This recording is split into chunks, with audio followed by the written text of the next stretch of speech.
je vais introduire rapidement Andrea. Donc, Andrea Gosset est économiste de la santé, épidémiologiste, qui est avec nous en tant que postdoc depuis septembre l'an dernier. Et donc, elle a soutenu sa thèse avec CESTIM et Imperial College à Londres.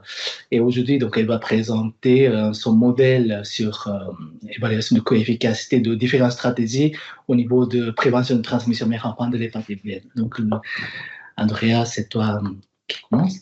Je vais vous présenter donc le travail sur lequel je suis en ce moment. Donc, il s'intitule Mise en place d'un dépistage décentralisé donc de l'hépatite B et d'une prophylaxie antivirale pour les femmes enceintes au Burkina Faso. Donc, c'est une étude qui utilise la modélisation dynamique pour évaluer les gains de santé et le coût efficacité.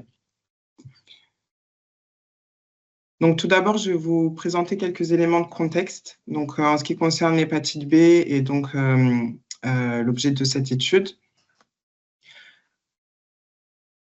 Donc, l'hépatite B est un enjeu de santé publique majeur. Il y a 254 millions de personnes qui étaient infectées en 2022 dans le monde. Donc, il y a deux régions qui sont principalement touchées par l'hépatite B. Donc, tout d'abord, l'Afrique avec une prévalence de 5,8% et le Pacifique occidental qui compte une prévalence de 5%. Donc, dans ce cadre, la lutte contre les hépatites virales fait partie des objectifs de développement durable 2030.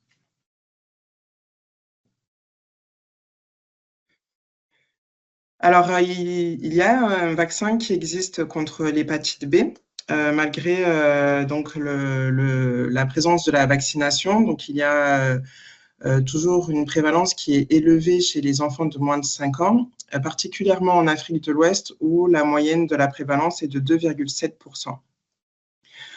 Donc, l'OMS a défini des objectifs d'élimination de l'hépatite B, en fixant comme cible une prévalence inférieure à 0,1% chez les enfants de moins de 5 ans d'ici 2030. Donc, le virus de l'hépatite B est un virus qui attaque le foie et qui cause une inflammation du foie. Donc, c'est un virus qui peut se transmettre soit de manière horizontale, donc par contact horizontal, ou vertical, donc par transmission mère-enfant. Une fois contaminée, donc, la personne entre dans une phase d'hépatite aiguë. Donc, dans de rares cas, ça a conduit vers une hépatite fulminante où il y a un décès directement. Et donc, soit donc, la personne est immunisée dans un délai de 6 mois. Si au-delà de 6 mois, elle est toujours infectée, donc elle rentre dans une phase d'hépatite chronique. Donc, cette phase d'hépatite chronique dépend notamment de l'âge de la personne. Et donc, les enfants de moins d'1 an ont beaucoup plus de risques de développer une hépatite chronique, avec 90% de risque en moyenne. Et donc, plus l'âge augmente, plus ce risque diminue. Et les adultes ont un risque de 5 à 10% de développer une hépatite chronique après infection. Donc, l'hépatite chronique est une maladie qui se développe de manière assez longue, sur plusieurs années, et qui peut ensuite conduire vers une cirrhose ou un carcinome hépatocellulaire. Donc, la prévention de la transmission mère-enfant est particulièrement importante du fait du risque d'hépatite chronique chez les petits. Donc, il existe en fait 3 moyens de prévention, qui est tout d'abord la vaccination à la naissance, qui doit être administrée dans les 24 heures suivant la naissance. Donc, cette dose à la naissance doit être suivie de 2 à 3 doses additionnelles pour que l'enfant soit complètement immunisé. Il y a aussi les immunoglobulines, mais ils sont très coûteux et aussi ils sont controversés sur l'efficacité lorsque ils sont associés à une dose à la naissance. Et donc, la dernière prévention, c'est de dépister les femmes enceintes pour le VHB et d'administrer une prophylaxie antivirale pour celles qui seraient éligibles. Donc, le tenofovir est le traitement antiviral de référence pour les femmes enceintes infectées. Donc là, je présente donc l'algorithme d'éligibilité pour les femmes enceintes. Donc tout d'abord, toutes les femmes enceintes doivent être testées pour l'antigène HBS, qui est le marqueur de référence pour une infection à l'hépatite B. Donc en cas de positivité, normalement, il y a un deuxième test qui doit être administré. C'est soit la charge virale, soit le test AGHBE, qui est un marqueur aussi de forte virémie. Donc, en cas de positivité à la GHBE ou de charge virale élevée, donc normalement, les femmes enceintes doivent commencer un traitement antiviral. Alors, depuis 2024, du fait que ce deuxième test est difficilement accessible, particulièrement dans les pays avec faibles revenus, donc l'OMS a étendu les recommandations. Donc à partir du moment où il n'y a pas la possibilité de se faire tester pour la charge virale ou la GHBE, dès qu'une femme est dépistée positive, elle est éligible au tenofovir. Donc en Afrique de l'Ouest, la couverture reste très faible. Chez les femmes enceintes éligibles, elle est inférieure à 0,1%. Cette couverture du tenofovir. Alors, il y a potentiellement d'autres stratégies qui pourraient être utilisées au-delà de ces recommandations de l'OMS. Donc, il y a notamment des nouveaux marqueurs et dont un test de diagnostic rapide pour détecter l'antigène corps de l'hépatite B. Donc, l'avantage de ce test, c'est qu'il peut être directement administré dans les services prénatals. Le résultat est disponible assez rapidement, en 30 minutes. Donc, ce test, c'est un test qui n'a pas encore reçu d'approbation réglementaire pour l'instant. Donc, les objectifs de cette étude étaient tout d'abord d'estimer le temps qu'il faudrait pour atteindre les objectifs d'élimination de l'hépatite B. Donc, si on met en œuvre un dépistage décentralisé de l'hépatite B chez les femmes enceintes, ainsi qu'une prophylaxie antivirale pour celles qui sont éligibles. Ensuite, le deuxième objectif est de déterminer la durée minimale qu'il faudrait pour implémenter ces interventions afin de garantir une élimination durable, donc pour ne pas qu'il y ait une remontée de la prévalence une fois l'objectif atteint. Le troisième objectif était d'évaluer le coût-efficacité de la mise en œuvre de ces interventions. Donc maintenant, je passe aux méthodes. Donc, on a évalué différentes stratégies d'intervention. Tout d'abord, la mise en place du test de diagnostic rapide pour l'antigène HBS durant les consultations prénatales dans les centres de santé. Et ensuite, on a donc, à partir de après ce test, déterminé différentes stratégies en ce qui concerne l'éligibilité au tenofovir chez les femmes enceintes qui sont positives. Donc, la première stratégie serait donc la stratégie charge virale. Donc, il faut savoir qu'au Burkina Faso, les laboratoires pour l'évaluation des prises de sang est souvent au niveau centralisé. Donc là, on a évalué une stratégie où le sang serait collecté dans les centres de santé primaires, puis envoyé dans les laboratoires qui sont actuellement au niveau un peu plus centralisé. Pour la charge virale, c'est un test PCR qui est administré. Ensuite, la GHBE, c'est pareil, c'est aussi une prise de sang. Donc, c'est juste la méthode d'analyse qui change. Donc là, c'est un test ELISA qui est moins cher qu'un test PCR. Ensuite, on a évalué une troisième stratégie, qui est le test de diagnostic rapide pour la GHB corps. Et donc, le dépistage se fait directement au sein du CSPS. Et enfin, une dernière stratégie, c'est la stratégie Prophylaxis for All, où toutes les femmes enceintes positives au test de diagnostic de la GHBS sont traitées par tenofovir. Donc actuellement, au Burkina Faso, la dose à la naissance a été introduite en 2022. Donc on a considéré cette situation comme la stratégie de référence. Donc en ce qui concerne le modèle, on a utilisé un modèle déterministe à compartiment, qui a été spécifié par âge, sexe et type de transmission.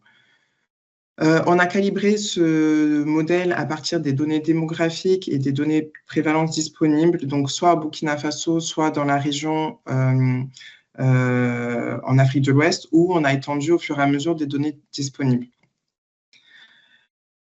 Ensuite, quelques hypothèses dans le scénario principal. Donc, pour la dose à la naissance, on a utilisé les données disponibles donc, depuis 2022. Et au-delà des données disponibles, on a utilisé une couverture de 90% pour les années suivantes.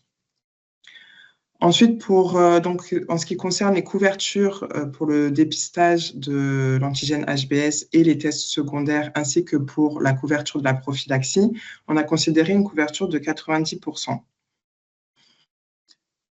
Alors, on a implémenté un modèle épidémiologique de 2024 à 2124, donc en premier lieu pour estimer l'année à laquelle on peut atteindre les objectifs d'élimination, donc la prévalence inférieure à 0,1% chez les enfants de moins de 5 ans.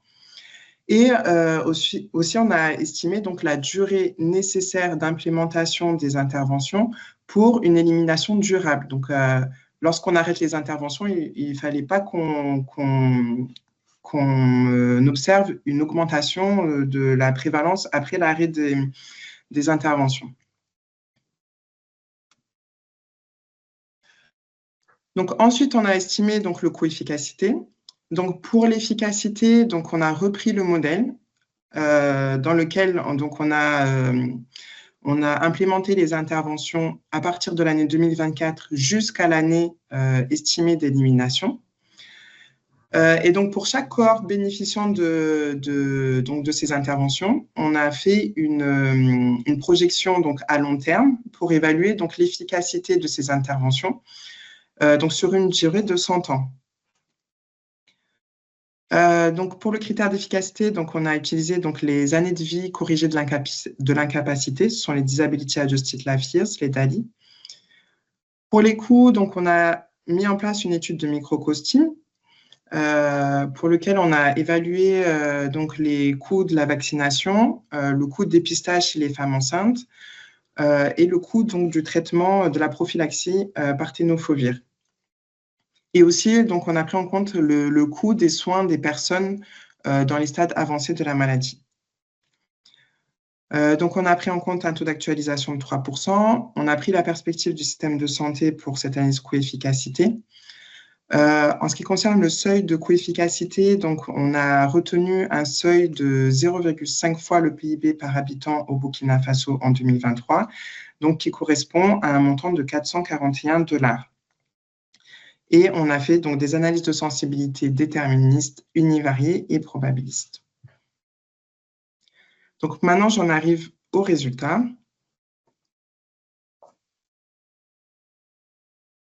Donc, pour le critère d'élimination de l'hépatite B, donc on a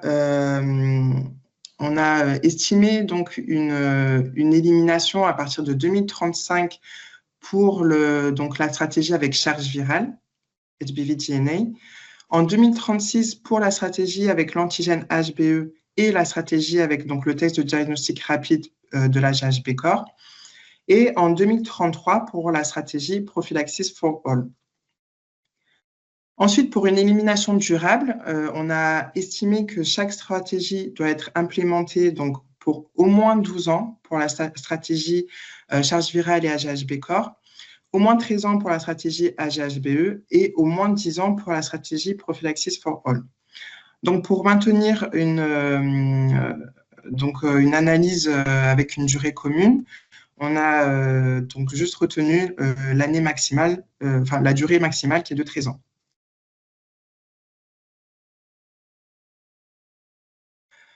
Donc, en ce qui concerne le coût efficacité, donc la stratégie Prophylaxis for All ressortait comme la stratégie dominante, c'est-à-dire que non seulement elle permettait donc un nombre d'ALI évités plus élevé, mais en plus, donc, le coût par DALI évité était plus faible.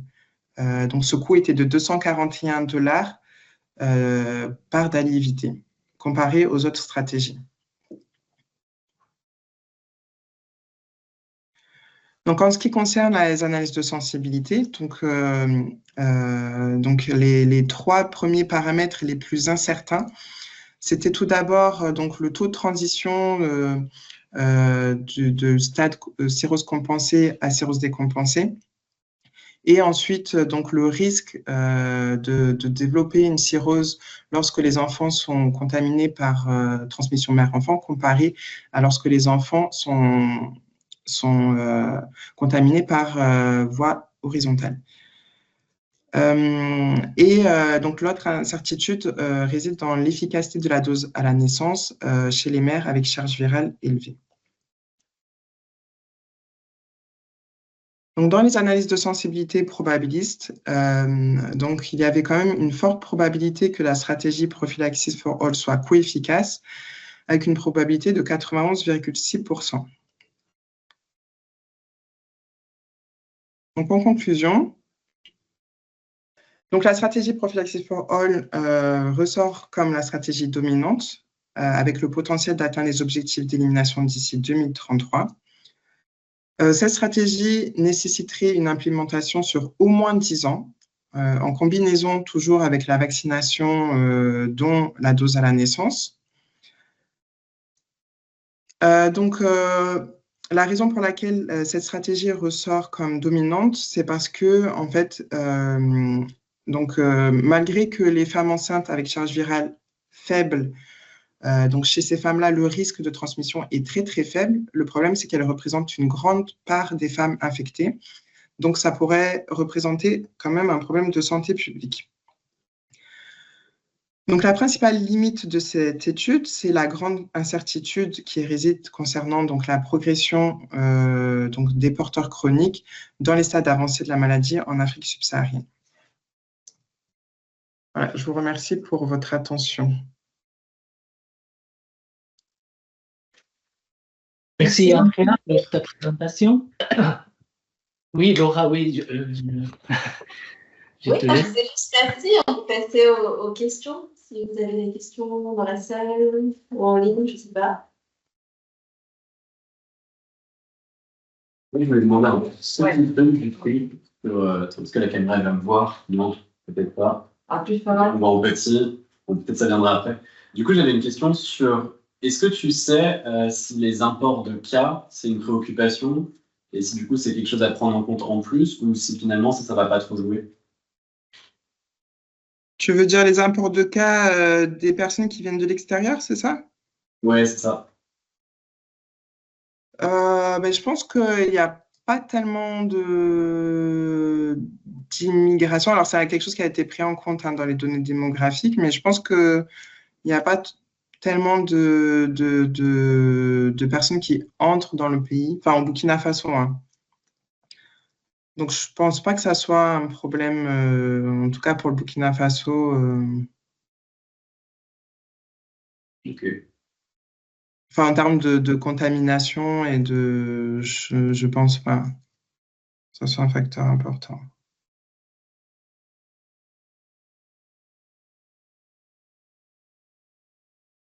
J'ai une question sur donc, le modèle que tu as développé.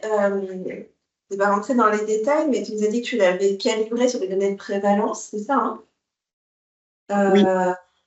En fait, c'était des données historiques sur plusieurs années. C'est quoi qu'il y avait comme données? Et est-ce que tu as vérifié ou est-ce que c'est pas si clair pour moi? Donc, avec le modèle, tu as calibré combien de paramètres? Enfin, avec ces données, tu as calibré combien de paramètres du modèle? Est-ce que notamment ces données de prévalence, ça permet vraiment d'identifier séparément la transmissibilité mère-enfant et la transmissibilité horizontale, enfin les deux? Ou est-ce que vous avez utilisé des données de la littérature pour savoir la part de ces deux bouts de transmission et tu as estimé juste un... Oui, ben, du coup, on a utilisé en fait toutes les données qui étaient disponibles, donc ben, notamment donc les risques de transmission mère-enfant dans le contexte et donc les données de prévalence. Et pour les données de prévalence, on a pris donc plusieurs types de données. Donc il n'y a pas juste le nombre d'infections, enfin ou la prévalence telle telle, mais aussi la prévalence selon les marqueurs et selon l'âge aussi. Donc ça permet donc il y a des données historiques. Même avant l'introduction des interventions telles que la vaccination. Donc, ça a permis de retracer un peu le schéma de contamination aussi horizontal. Et ensuite, et de reprendre en compte en fait l'impact de la mise en place des interventions déjà historiques telles que la vaccination. Et voilà, donc on a pris en tout cas toutes les données disponibles, que ce soit historique, selon les marqueurs, selon l'âge, selon les populations aussi, donc hommes, femmes enceintes. Ok. Et donc, ce que vous estimez, c'est plutôt le risque de transmission horizontale. Alors, il est pris en compte dans le modèle. Alors, on n'estime pas le risque de transmission horizontale. Dans le modèle pour la calibration, on estime le risque de transmission horizontale à travers donc le risque lorsqu'il y a contact. Oui, voilà. Et selon l'âge aussi. Ça dépend de l'âge aussi.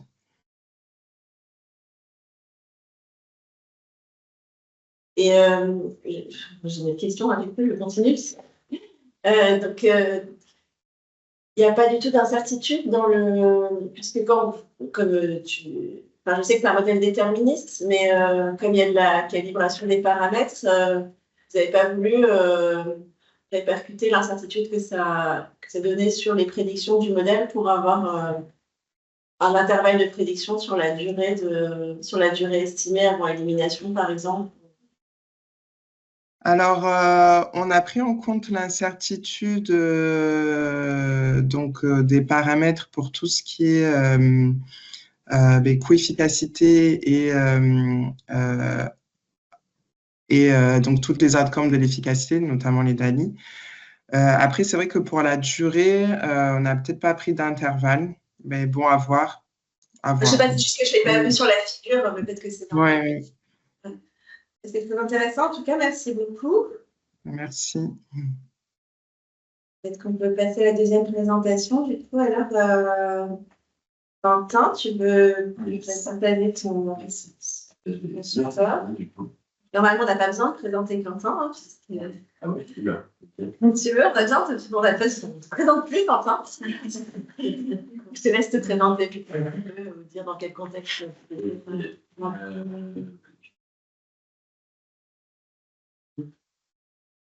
Ok, du coup, je me représente. Du coup, moi, je m'appelle Quentin, je suis maître de conf au labo ici à Mesure. Et du coup, aujourd'hui, je voulais vous parler un petit peu d'un truc qui est vraiment très work in progress, vraiment très, très, très work in progress. Ça fait 2 ans que ça traîne, ce truc-là. C'est dans le cadre d'un projet européen qui s'appelle Primavera. En fait, c'est un projet où on regarde un peu l'impact des vaccins et des anticorps monoclonaux sur l'antibiorésistance. C'est assez vaste comme projet et c'est très hypothétique parce que du coup, des vaccins, des anticorps monoclonaux contre l'antibiorésistance, il n'y en a pas beaucoup. Et donc, du coup, on utilise beaucoup des modèles mathématiques pour voir un petit peu ce qui pourrait se passer par rapport à l'impact potentiel de ces interventions contre l'antibiorésistance. Donc, tout ça, c'est work in progress. Du coup, si vous avez des retours après à me faire sur à quel point vous trouvez que c'est cohérent, la logique du projet, si vous trouvez qu'il y a des trucs aberrants ou des trucs qui manquent, n'hésitez pas. Je peux encore absolument tout changer. Voilà. Et je vous remercie. J'étais bien évidemment toujours très envie de tout changer. Non, mais on ne sait jamais. Du coup, comme d'hab, je vais passer en anglais pour la présentation et après question, on peut faire en français. So I mentioned the project was looking at both vaccination and monoclonal antibodies. We're just going to be focusing on monoclonal antibodies today. And the point of this work is to try to estimate the potential impact of monoclonal antibodies to reduce healthcare-associated infections by Staph aureus. So a bit of context. First of all, why are we looking at Staph aureus? Well, Staph aureus is a bacteria. It's responsible for some quite severe hospital-acquired infections.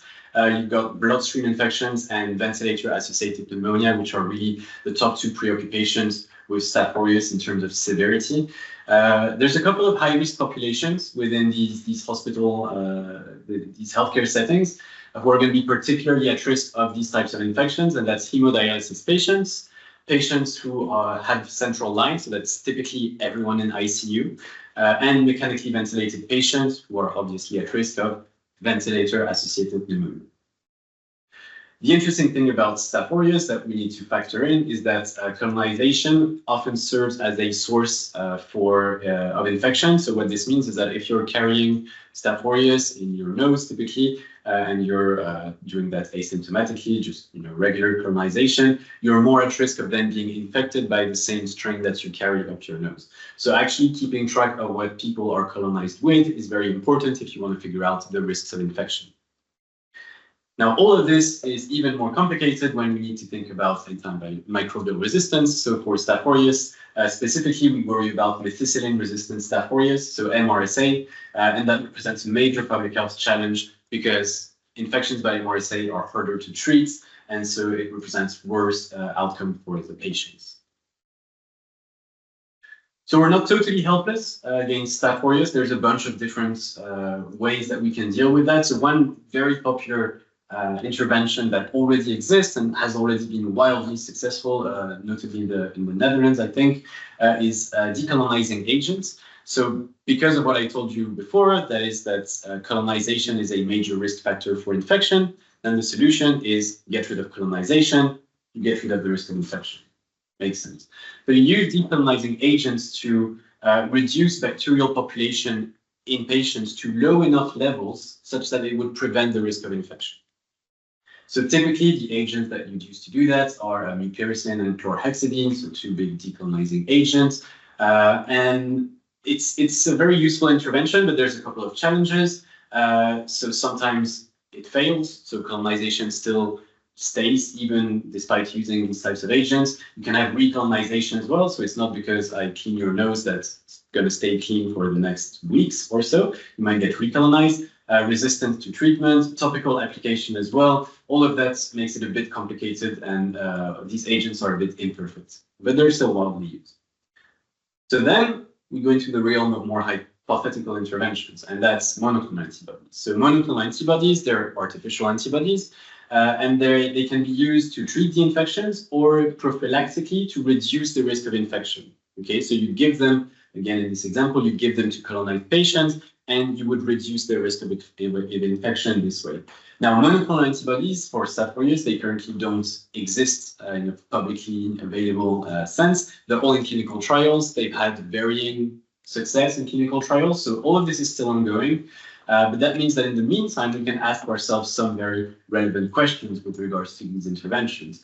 So the aim of this work was to try to think about, okay, what could be then the potential impact of monoclonal antibodies to reduce healthcare-associated infections in Staph aureus, so those bloodstream infections, ventilator-associated pneumonias I mentioned before. How does the impact of monoclonal antibodies compare to something that we know a bit better, which is decolonizing agents? Is it better? Is it worse? Or is it the same? And then finally, which conditions influence the most the impact of these different interventions? So to do all that, we built a mathematical model. So fun behind the scenes, this is the very first picture of this model that was taken about 2 years ago. So yeah, sometimes we do draw on paper and not just on the computer. But there you go. When we built this model, we thought, okay, we want to represent Staph aureus infections in a hospital. It has to be quite generic. Okay, so just a generic hospital structure. We do need to have the at-risk categories I mentioned before. So remember, these are hemodialysis patients, patients with a central line, so ICU, and patients who are ventilated. So we've got to have that in the model. It's a compartmental deterministic model, same as was presented just before by Andrea, See, Andrea, by Andrea. We're representing individuals according to their colonization status, with colonized individuals being at risk of infection. And then finally, we've got both MSSA and MRSA. So it should be pretty complete, but also not too detailed, such that we can still play around with it. So the cleaner version of this picture is what you can see now on the screen, and it's got everything I just mentioned. Okay, so you have your dialysis patients, general ward patients, ICU patients, so all of them within this purple box, and then you've got within the ICU patients who are non-ventilated and patients who are ventilated. Okay, and within each of the categories, you have people who are uncolonized and people who are colonized by MSSA and MRSA. And finally, some infections over there. So that's the model structure. Okay, it's not more complicated than that. You can see there are a couple of different flows between compartments. These would represent the sort of typical flows you'd expect in a hospital. That is that general ward patients can be admitted to ICU, and then in the ICU, you can go from non-ventilated to ventilated. You can't be discharged from ICU back to the community without first going back to general ward to rest for a bit. But people from the community can be admitted in any of these settings.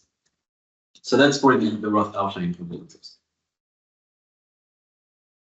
So in terms of the interventions, how do they fit in this model? So decolonizing agent, as I mentioned before, the idea there is that it's going to decolonize individuals. So it's going to move them from these C boxes back to the U boxes. Okay, so you're going to increase the decolonization rates. That's all the arrows that I circled in black here. So that's what the decolonizing agents can do.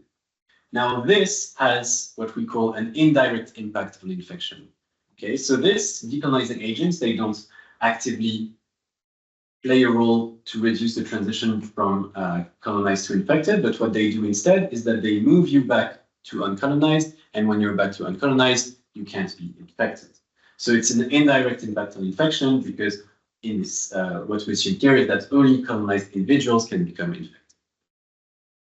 Our second intervention, monoclonal antibodies, the way they work is that they're going to reduce the infection risk directly. So if you give monoclonal antibodies to colonized individuals, it's going to reduce the risk that they move into the infected state. It doesn't move them back to uncolonized, it just reduces this risk directly. Okay, so slightly different modes of action, but that's pretty cool. We can slot both of them in the model, so we can look at both of them. That's the idea here. Right, so that's for mode of impact. Now, strategies that we tested. So we can't test all the strategies and target everyone, like different types of people everywhere. It would be a bit too complicated. So what we said instead is, right, we've got different wards, we've got different risk groups, okay, for staph infections. We know the risk is not the same depending on the ward. So we're going to try to look at what happens if we have different targeting strategies based on these wards. So for everything I'm going to show you, we're saying that we're targeting all colonized patients in a given setting. It's a bit easier. So what this means is if I'm saying, okay, I'm going to test the strategy where I target hemodialysis patients, I'm going to give my intervention of interest, whether that's the decolonizing agent or the monoclonal antibodies, to all the colonized patients in this ward. So I can test hemodialysis patients, general ward, everyone in ICU, or just ventilated patients in ICU. It doesn't make sense to just target non-ventilated patients in ICU. So we just cut that. We're saying either we're targeting everyone in ICU or just ventilated patients in ICU. So as I was saying before, for decolonizing agents, we've got some evidence that they act on average within 5 days. So that's our baseline. For monoclonal antibodies, it's a bit wild because these are all in clinical trials. It's a wild guess. As a baseline, we're going to say that they reduce the infection risk by 50%, and we're going to start working with that. Okay, so that's what we're going to compare. Monoclonal antibodies that can reduce the infection risk by 50% to decolonizing agents that act on average within 5 days to move people back from colonized to uncolonized. And now we're going to see which is the best.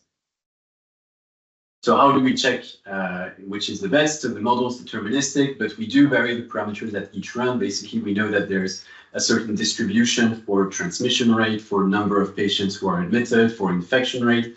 So before each run of the model, we sample some parameter values from distributions, and then it's a deterministic model. So what this means is that you can run the model up to equilibrium, And then that's going to give you a value of infection. So you're going to say, all right, with the parameters that I picked, I have on average, I don't know, 100 infections per year. So you're going to run that one time without any intervention, and then you're going to run that a second time with the same parameter values, but with an intervention. And then that's going to give you hopefully a lower number of infections, and then you can compare the two. So the incidence of infections without and with the intervention, and that's going to give you your intervention impact. So that's how we do it. So as I said, this is work in progress. So although the hope is that we can play around with parameter values over a wide range, we need to start somewhere. So within that European project that I mentioned, we do have some partners who are in different hospitals, including a partner who is in Rambam Hospital in Israel, and who managed to get us some data we could use to make that work within the model. So to make sure that the model could reproduce something that would be realistic, just to check that it was an okay structure and that we could get some results out of it. So this is roughly what you're seeing here. So in these graphs, the colored bars, they're what the model can output, and then the vertical lines, they're the mean that we got from the data, with the dashed lines being plus minus standard deviation. Now, the key thing here is basically we can get something that aligns in terms of the hospital structure. So that's ward occupancy. You can see the model can spit out values which are relatively similar to what we can get from the data. And then for incidence of bloodstream infections and BAP, again, we can get the model to align roughly with what we have available in the data, even though that is very, very limited. For example, you can see here for MRSA infection incidence in hemodialysis patients, there's no dashed lines because the data is actually quite rubbish. So we just have that estimate. We just work with that in the first instance to try to focus on a specific hospital structure. Last thing that can be of interest, if you're a bit familiar with these different MRSA risks, is that very last graph at the bottom. This tells you a bit about the infection rate, so essentially the risk of infections in different wards. And as you can see here, for patients who are in general ward, it's actually quite low. Okay, so patients in general ward are at a quite low risk of getting a Staph aureus infection. For patients in hemodialysis, it's a bit higher, but there's quite a wide uncertainty with regards to MSSA, and no uncertainty with MRSA because data is a bit rubbish. So on this, we're limited with that. And then ICU, again, it's higher than general ward, the risk of infection. And then finally, if you're in ICU and on top of that, you're ventilated, well, you have that risk of ventilator-associated pneumonia, and you can see that's quite high, okay, much higher than the BSI risks. So what's the impact of the interventions? They're quite helpful. So these are scenarios where I target either colonized patients in general ward, in dialysis, everyone in ICU, or only ventilated patients in ICU. And then on the y-axis, you have the relative reduction in cumulative incidence across the entire hospital. Okay, so telling us how good is the interventions if we just target that one ward at preventing all the infections across the entire hospital. And then the x-axis tells you what was the intervention. Was it the decolonizing agent? Was it the monoclonal antibodies? And how good was it at preventing MRSA infections versus MSSA infections? Now, the key take-home message from this graph is that the effectiveness of the decolonizing agents and monoclonal antibodies is roughly the same at a glance. Okay, so here you can focus on the last three graphs. Essentially, within each box, the points are roughly at the same level on the y-axis, which means that decolonizing agents, monoclonal antibodies, at this level, they have a similar performance. There is one key difference with such general ward, where you can see monoclonal antibodies are way better than decolonizing agents. And now the reason for that is recolonization, because general wards is a very big ward. What this means is that if you decolonize individuals, the problem is that there's so much going on around them in terms of other people who are still coming on there that they can get recolonized. Okay, in general world, you always have people coming in from the community who are admitted. So basically, this means that the decolonizing agents, they're not that effective. Now, the last thing of interest in this graph is that you can see if you target people in general ward, this is where you have the highest impact. Now, this makes sense because the general ward is the biggest ward. So, of course, if you're going to target everyone in general ward, you're going to have a massive impact, right? Because you're targeting a massive number of individuals. But that's not super interesting. What we're more interested in thinking about is, okay, where's where are you going to get the best bang for your buck? If you've got only a limited number of resources, who should you target? For whom is it going to be more cost effective, so to speak, even though we don't actually mention costs in this analysis, but there's still that idea of if I have one monoclonal antibody, if I have one dicolonizing agent, who should I give it to maximize the benefit? And if you check this out, then this essentially gives you the number of treatment days you need to prevent one infection, depending on which word you target and which intervention you use. And you can see that the lowest numbers are on this end for ICU ventilated patients. And what this means is that it's most efficient to target ICU ventilated patients. If you only have a limited number of decolonizing agents, monoclonal antibodies, target those very high-risk patients, and it's going to be much more worth it than if you target general ward patients because their risk is very low. Okay, and then this is where it gets to the point of me still work in progress, as I was saying before.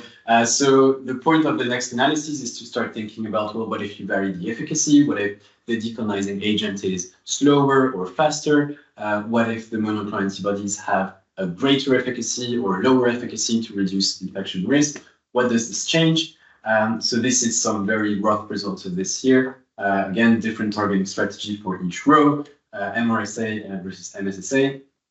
And then what the dashed line tells you is the average impact of the decolonizing agent.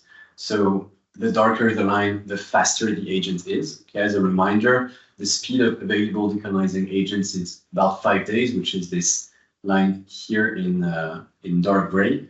So the black line, for example, would be if you had a super magical decolonizing agent that would act within just 1 day.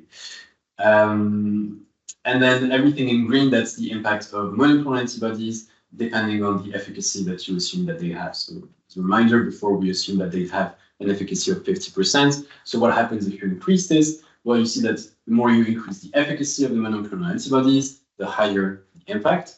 Makes sense. But what's interesting is when you start comparing these dashed lines to the points, you see that in a lot of these scenarios, monoclonal antibodies are likely to be non-inferior or even superior to decolonizing agents. Now, that's very interesting because then it adds as a selling point for this type of interventions. As I was saying at the beginning, what's interesting here is that they don't have the same mode of impact. Okay, one is kind of direct, the other is indirect, and yet overall they can have a similar efficacy. So that's for in the future. What I'll try to adjust a bit is to look at this over varying efficacy levels. And then finally, as a reminder, the aims that I mentioned at the beginning here included which conditions influence the most the impact of these interventions. Now, here what I've been able to show is that the model can reproduce realistic conditions, but in reality, parameters can vary over even bigger ranges, okay, infection rates, etc. They can vary over big ranges. So the next steps is to essentially vary these parameters and check which are going to play a bigger role. So think about the univariate sensitivity analysis you've been shown in the presentation just before. It's this type of thinking to say, okay, which parameters are really going to matter the most to determine which intervention is the best and the impact that these interventions can have. Okay, tiny bit of strength and limitations. So the idea behind this work was to to look at the risk in hospitals. Hopefully, we've managed to build something that's a realistic hospital structure. We've accounted for heterogeneity by ward, patient colonization status. We've got both BSI and VAP, which is pretty interesting. Instead of just focusing on one type of infection, we're looking at two. We're looking at number of infections, and that's, again, useful for any sort of health economic analysis because you can convert that into any outcomes of interest, severity, mortality, additional days spent in hospital. There's a lot you can do with these numbers. Some limitations, we're just looking at a hospital, so we're not capturing anything that goes on in the community. Obviously, you still have patients coming in to the hospital and they can come in colonized, but we're not changing that probability at all. So what goes on in the community, we don't change. The model can't really be extended more than that to account for more characteristics. So you can't really add age, gender, comorbidities in there because then suddenly you're having a lot more compartments, and we're very limited with data already. So then it adds a whole lot of uncertainty for nothing. So we've made the choice to limit it to this type of structure, even though, of course, it could be some further analysis if there was some better data, which I'm not aware of. We do include DSA and DAP, but we don't have surgical site infections or other syndromes. So yes, there are some staphylococcus infections we're not thinking about here. And then there's, of course, several assumptions inherent to compartmental models, which I'm not really going to go into here because they're a bit boring. Okay, so team effort. This is as part of a European project. So there's a whole lot of people who are being involved in this, which is pretty cool. It's both modelers, epidemiologists, health economists, clinicians. Yeah, so it's good fun. And thanks for listening. I'm happy to take any questions. Thank you.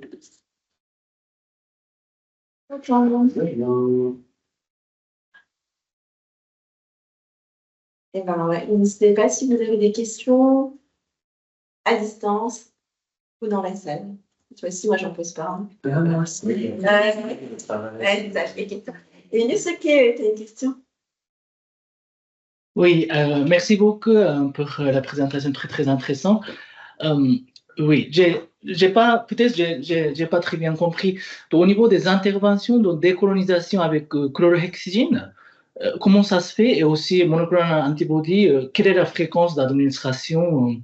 Je voudrais un peu mieux comprendre les interventions point de vue clinique. Merci. Ok. Donc en fait, ici, on se retrouve à faire pas mal de simplifications. En gros, on regarde l'impact que ces interventions ont. Donc ce que je disais tout à l'heure sur si tu donnes un anticorps monoclonal à quelqu'un qui est colonisé, tu vas réduire son risque d'infection de 50%. Voilà, donc ça, c'est comme ça que ça marche. Pour la décolonisation, c'est-à-dire si on donne un agent de décolonisation, donc peu importe, que ce soit mupirocine, chlorhexidine, tu donnes ça à un colonisé. Au bout de 5 jours en moyenne, l'individu sera décolonisé. Donc ça, c'est pour comment ça marche d'un point de vue de transition. Par contre, effectivement, on ne fait pas trop de suppositions par rapport à la durée de traitement, c'est-à-dire que pour l'agent de décolonisation, si l'effet est en 5 jours, en fait, ça veut dire qu'on a une durée de traitement de 5 jours, okay, en moyenne. Par contre, pour les anticorps monoclonaux, en fait, on les donne tant qu'ils sont là, les individus. C'est-à-dire qu'ils sont présents dans l'hôpital et colonisés, et on leur donne des anticorps monoclonaux tous les jours. Okay, donc c'est ça pour les durées, c'est un petit peu particulier. Et on m'a déjà posé la question justement par rapport à l'implémentation, donc c'est un petit peu difficile. L'autre question qui revient beaucoup, je ne sais pas si tu y penses éventuellement, mais le fait qu'on dit qu'on cible les individus colonisés, mais sans... Enfin, on ne parle pas du tout de tests pour savoir s'ils sont colonisés, justement, pour les identifier. Donc ça, pareil, dans la vraie vie réelle, il faudrait prendre ça en compte. Mais comme là, ici, on s'intéresse à vraiment juste avoir une idée de base de comparer ces deux interventions, c'est OK qu'on fasse un petit peu ces simplifications, parce que finalement, la question, c'est de dire, si jamais on peut donner à quelqu'un un anticorps monoclonal versus un agent de décolonisation, qu'est-ce que ça changerait d'un point de vue de l'efficacité? Et donc ça, cette structure-là, avec ces suppositions-là, ça nous permet quand même d'y répondre. D'accord, merci. Mais au niveau de décolonisation, donc comment on peut faire? Parce que même quand j'avais travaillé à l'hôpital, quand on met intravenous cathéter, on fait décolonisation avec chlorhexidine. Donc c'est quoi? 2 mètres partout dans le corps, chlorhexidine? Ou qu'est-ce que c'est cette intervention? Je n'ai pas très bien compris décolonisation par... ouais. Ok, donc en fait, c'est exactement ce que tu disais dans le sens où si jamais tu es à l'hôpital et tu veux décoloniser quelqu'un, tu vas mettre en place une intervention de décolonisation.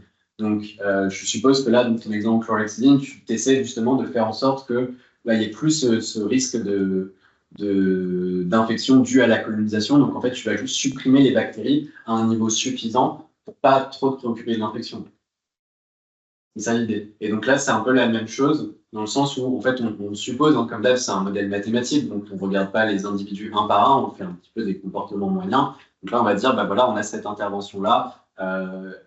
La manière exacte dont c'est mis en place d'un point de vue au niveau du patient, au niveau de l'individu, ça, c'est une préoccupation clinique. Mais là, on va dire, si jamais on a ce type d'intervention-là qui permet de décoloniser les individus, voilà l'impact que ça pourrait avoir.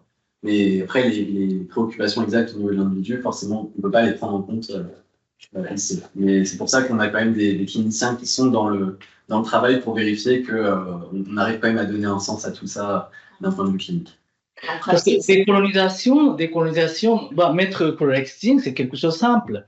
Il faut passer quelques temps par infirmier. Par contre, monoclonal antibody, j'imagine que ça, c'est coûteux.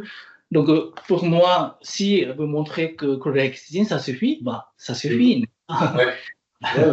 Ouais, tout à fait, non, tu as raison, et c'est intéressant parce qu'après, c'est là où on entre dans les limites de la comparaison, c'est-à-dire que j'ai dit, bah, en fait, on ne compare pas les coûts, par exemple, donc ça pourrait rentrer en jeu. On ne compare pas tout ce qui est sur la facilité d'utilisation, qui pourrait rentrer en jeu également. Donc ça, c'est des éléments de discussion pour pousser la comparaison plus loin entre les deux, au-delà de juste ce qu'on a fait là, c'est-à-dire de regarder l'efficacité. Oui, ça, forcément, hein, voilà, on le mentionne bien comme une limitation et un point de discussion. Je sais pas si tu avais... oui, non, j'allais dire, c'est pas coûteux et en même temps, quand même, ça prend du temps parce que si tu dois. Alors, si c'est juste dans le nez, c'est rapide, mais si c'est carrément comment dire, un bain de tout le corps, la chlorhexidine, la pyrrocine, je sais pas quoi, ça prend du temps homme de l'infirmier ou de l'aide-soignant qui le fait. Donc, peut-être que ça aussi, quand même, par rapport à juste prendre un anticorps monoclonal, c'est pas le même type de coût, mais tu vois. Oui. Et tu as raison, c'est intéressant, c'est très à prendre en compte. Si on fait une analyse plus tard de efficacité détaillée, ça. Oui, en gros, tu calcules un peu le coût en ressources moyennes de chaque intervention. Exactement. À part moi, mais ça sera prêt. Non, mais dans le cadre de ce projet, il y a une collaboration avec notamment des équipes anglaises qui peuvent faire la partie coefficacité vraiment. Ouais. Merci. Une question. Oui, Aurélie. Tu parles de l'efficacité pour les monoclonaux, mais et pour les autres, tu parles de la durée, mais c'est quoi l'efficacité sur les agents décolonisants? Donc effectivement, on ne s'est pas exprimé exactement de la même manière parce que les estimations ne sont pas exactement les mêmes. Pour les agents décolonisateurs, je sais, j'ai pas en tête l'efficacité c'est-à-dire si tu donnes un traitement décolonisateur, en fait, à quel point ça va être efficace. Je sais que c'est pas 100% pour les raisons que j'ai mentionnées, parfois ça marche pas, parfois il y a de la résistance, voilà. Mais j'ai pas réfléchi comme ça. Parce qu'en fait, quand on discutait de comment implémenter les interventions, on m'a dit, en fait, l'agent décolonisateur, on sait qu'en moyenne, ça va agir en 5 minutes. Voilà, point. Et donc, du coup, comme il faut quand même que je puisse, dans le modèle, prendre en compte cette transition pour savoir à quelle vitesse est-ce que ça pousse les gens de coloniser vers décoloniser, du coup, c'est ça que j'ai pris en compte, la vitesse. Voilà, donc, la durée avant que les gens soient décolonisés. Et ça, il y a des estimations. Mais il faudrait que je me penche sur l'efficacité parce que ça me permettra de relier un petit peu mieux les deux interventions. Et du coup, les gens, quand ils arrivent, s'ils sont colonisés, ils seront décolonisés. Il y a de nouveau, ils peuvent être recolonisés, ouais. Et ils peuvent du coup refaire Ouais, exactement, ça peut arriver, ça, ouais. Après, c'est un scénario simple, hein, bien sûr, dans la vraie vie, c'est sûr, si tu suivais un patient, un seul individu, et tu dis, voilà, il est décolonisé, on le suit plus tard, il est recolonisé, est-ce que tu vas lui redonner le même agent? Pas forcément, peut-être tu vas faire autre chose de différent, mais voilà, là, comme on représente encore une fois les comportements moyens, ça peut être dans les... Parce que là, ton modèle, il suppose aussi que tu as une très bonne surveillance de ta population avec des tests de screening tous les jours, tout le temps. En gros, tu as une connaissance parfaite, comme je dis, que je cible que je cible les individus, tous les individus colonisés. Ça suppose que je sais qui ils sont. Effectivement. Donc, du coup, donc ça, on prend compte. On explique justement que oui, il y a cette supposition-là. En fait, ce que ça ferait, c'est que tu devrais greffer à chacune une stratégie en plus un coût de screening, un coup de test pour savoir si tu connais ou pas, qui aurait peut-être une efficacité pas parfaite. Donc pareil, tu aurais une petite perte par rapport à ça.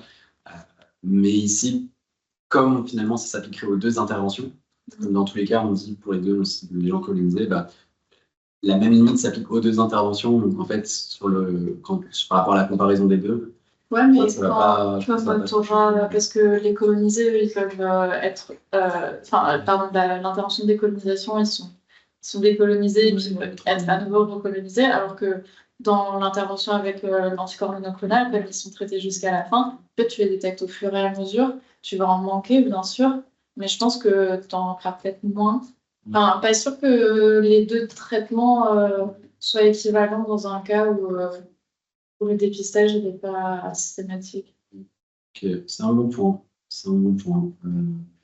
Pareil, je sais qu'en fonction des hôpitaux et tout, tu peux avoir des stratégies de screening systématique pour des patients à risque. Donc, ouais, ok, je vais réfléchir un peu plus pour voir si je peux prendre ça en compte. Eh ben, merci beaucoup à tout le monde. Merci. Et au revoir. Merci, au revoir.